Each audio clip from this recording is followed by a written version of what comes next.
Well, hey guys, my name's John Thiesing. I teach high school math at Metro Early College High School, and this is my second year in College Ready, Ohio. And I have a lot of ideas that I actually want to share. As I was going through and thinking about this presentation of learning, I was just really excited, just thinking through all of the things I've actually learned over the last couple of years. Really, the big thing for me that I've learned is that technology is an amazing tool that we can use to enhance student learning and get students more engaged. And that's the burden that I want to share in this presentation, and that's what I want to take to my colleagues next year. There are several things that I feel like I have used and implemented that have helped students get more engaged in their learning. One of the coolest things that I've used is the online program called Kahoot. And Kahoot is basically where you can go in and design trivia questions, and students will be able to, you can have them work individually or you can have them work in groups. It's kind of fun seeing the dynamics of both of those things. What's nice about Kahoot is it is a highly competitive game for the students. They really like competing to see if they can get the highest score. But what is really nice about it is that it helps me assess whether or not the students are actually learning the content. And what I mean by that is after a session is over, you can go in and see the feedback and results for each individual student. You can see which questions they got wrong, which ones they got right. You can see it for individual students. You can also see it for the class as a whole. There are over 7 million Kahoots online now. So I can go in, find a good one for the topic at hand, and look through it and see whether or not the students actually know how to do this. This was a fun little example here. One of my students made his moniker Mr. T / his, slang name, and he ended up winning that Kahoot. So that they really enjoy this tool. Another really cool tool that we used is iBooks. I am really glad that we were taught not only what iBooks are, but we were given an afternoon where we got to learn about them and actually try and play them out. We were given an afternoon where we were actually able to try it out on our own, work with it, and see how to use it. My calculus students right now are literally right now in the process of designing their own calculus textbook. And depending on how well it goes, and as long as we don't violate any copyright issues, I told them I would really like to actually publish this book and put it out on the web for other students to use. And so when I told them that, they got really excited. And what I wanted to do was actually show you one of the pieces of work that one of my students actually did for one of our calculus sections. So go ahead and take a look at this.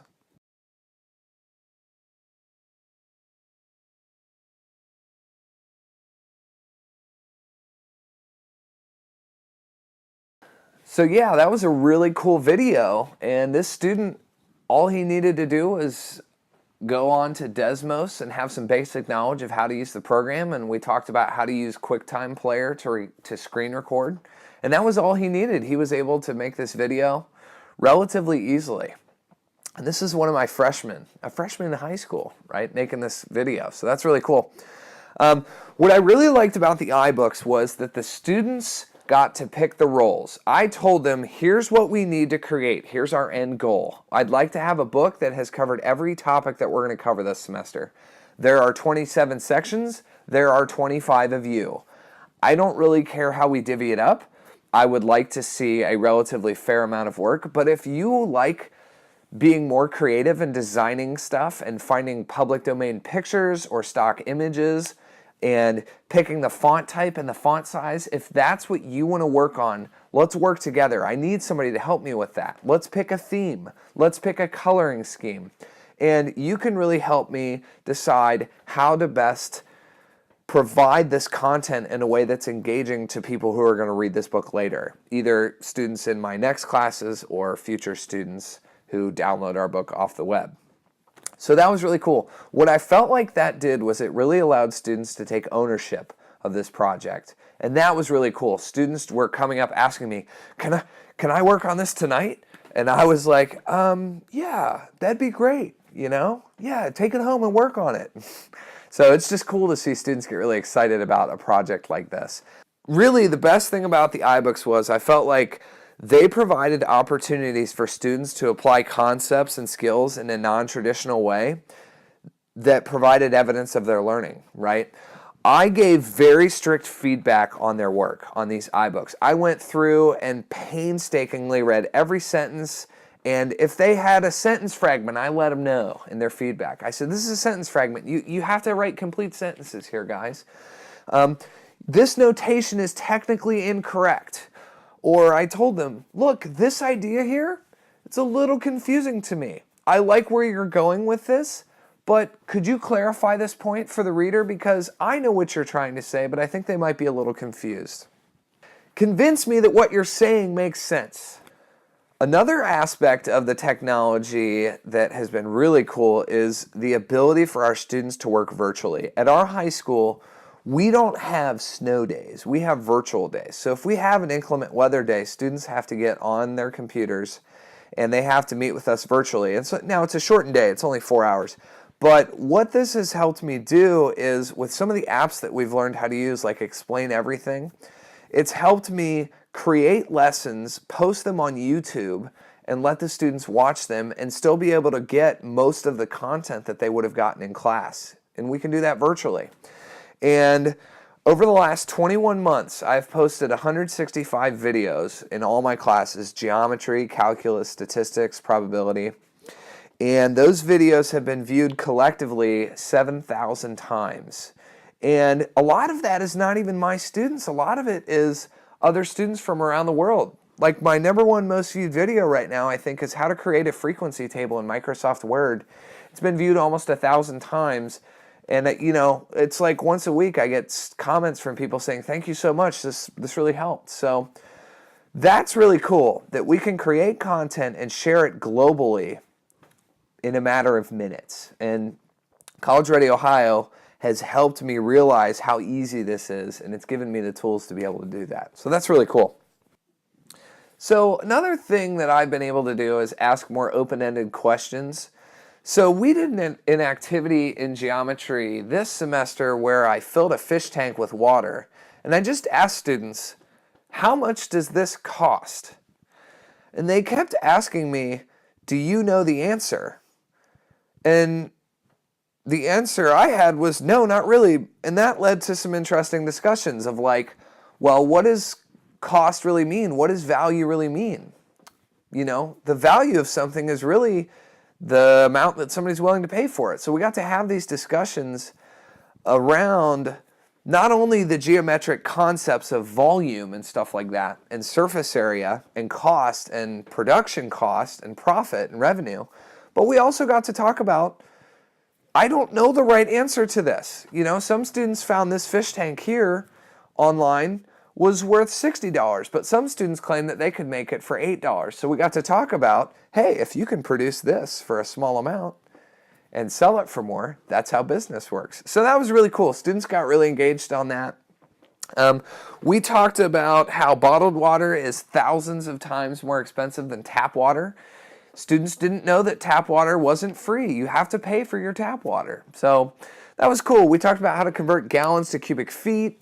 There were just a lot of overlapping concepts of, yes, we have a lot of geometrical concepts covered here, but there's also a lot of other things that students had no idea about, right? That water is actually relatively cheap compared to other utilities. It was nice to have students explore an open-ended question like that and not just spoon-feed them formulas and answers. And so I feel like those sorts of things are really good for students.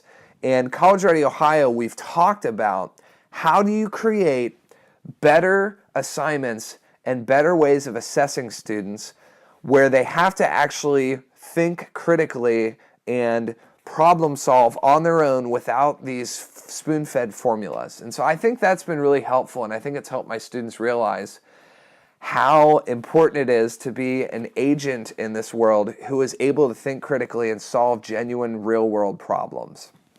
Another great aspect of being in this program is that we've got a lot of teacher buy-in at our school around some of the new technologies we've been learning. Now, admittedly, Metro is a very tech-savvy school in general, but what's been really nice is that James and I have been working together with College Ready Ohio this year. There was one day for staff PD where we found out that we were only going to have about 30 minutes to present to the teachers. And James and I were like, oh man, what are we going to do here? Well, we only have 30 minutes. And we have 20 new technologies that we just learned about from Al in November. And so what we did was we just broke them down. We made a Google form. We made a link for all of them. And we told the teachers, hey, why don't you take one or two of these, take 10 or 15 minutes to familiarize yourself with this technology, and just give us some really honest feedback. We don't expect you to say, oh, this is amazing. We really want to know, will this content be helpful for us to use, right? We're not just trying to give you guys technology for the sake of technology. We are really interested in enhancing student learning.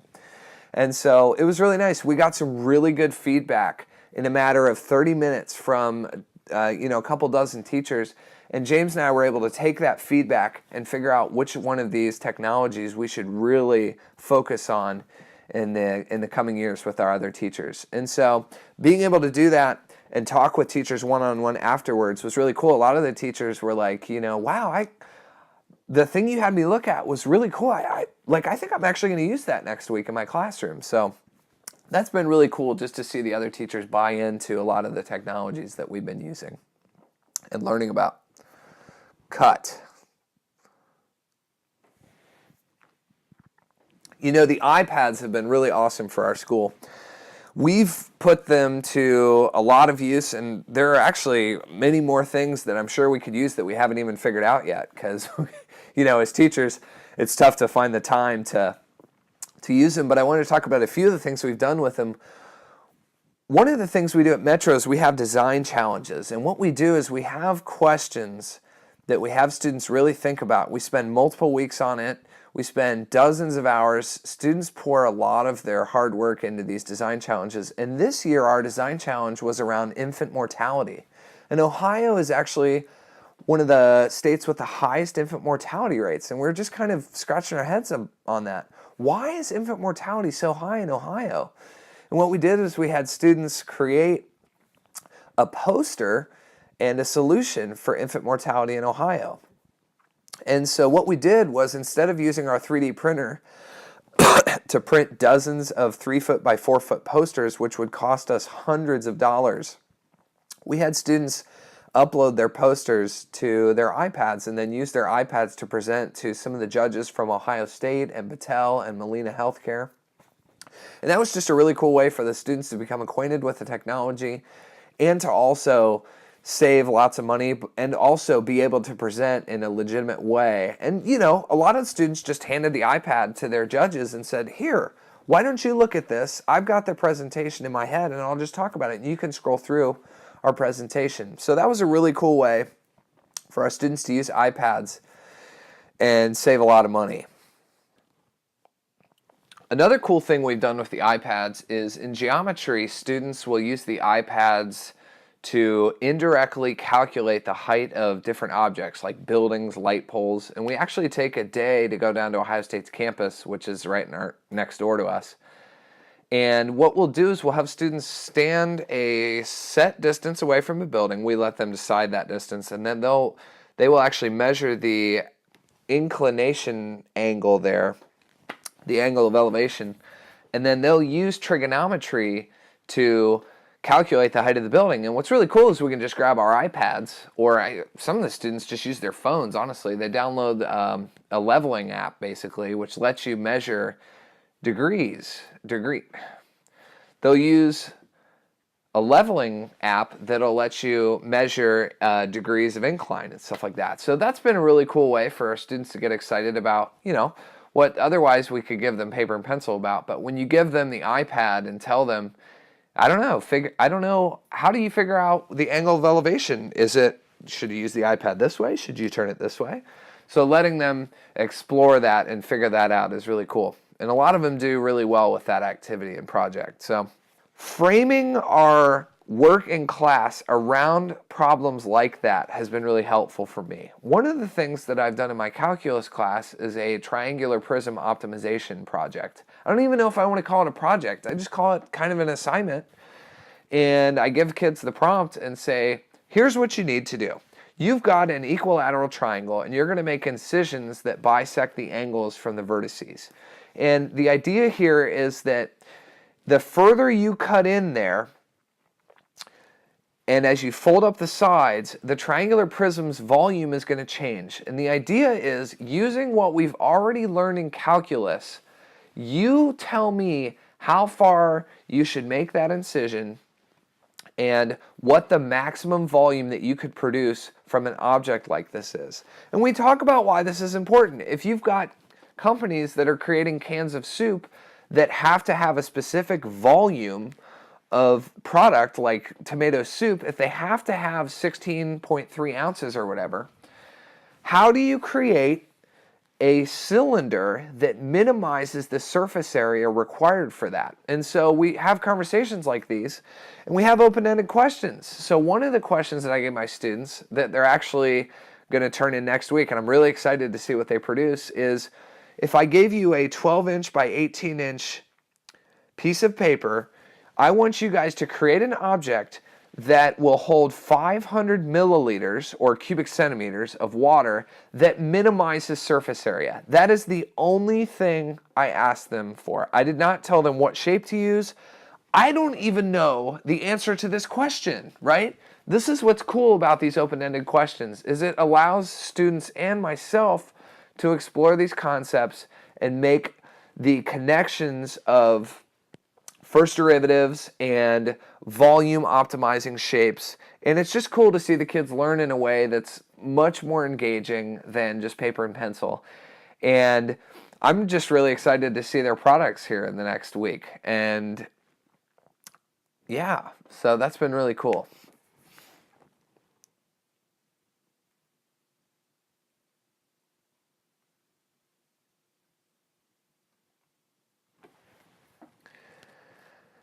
You know, one of the last things I wanted to mention was that being able to use technology effectively has really helped me to reach more students. And what I mean by that is a traditional classroom will have the teacher going through a set curriculum with a defined calendar. You know, I've worked with teachers before who know, 12 weeks out, on Thursday, we're going to review for the Chapter 7 quiz. And that's fine, right? Having a schedule is good.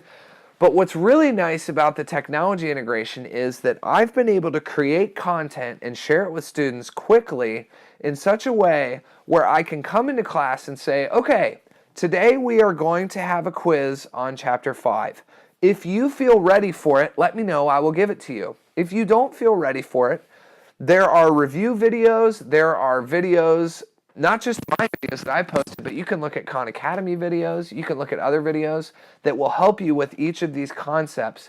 And I will trust you guys that if you have your laptop or iPad open and you're watching something, that you are being diligent and watching related things to the quiz. And what that's done is that's allowed students to think through, okay, my teacher is trusting me here. I could stream, Netflix right now. And, I'm sure some students do that. It's hard to keep track of what everybody's doing. But what's cool is that it really lets students decide, do I actually understand this content? And by being able to produce answer keys, scan them, share them with students, and videos with students that are high achieving, if they're ready for the assessment and they feel like they know the content, they can take it. Students who are low achieving can watch those videos. I don't have to be right there explaining it to them. And then students in the middle can get help from me individually or watch the videos. It just really helps me differentiate instruction in a way that I wasn't able to 2 or 3 years ago. So overall, I am just really excited with all of the things I've learned over the last 2 years in College Ready Ohio. And I feel like my instruction and my ability to teach, and more importantly, my students' collective ability to learn, has been tremendously aided by College Ready Ohio. And I'm just really excited to see the fruit that will be born over the coming years as I share some of these ideas with my colleagues and as we continue to create open-ended questions and alternative assessments and more engaging learning activities for students to be involved in. All right, well, thanks for watching this, guys. I'm excited to work with you guys more in the future.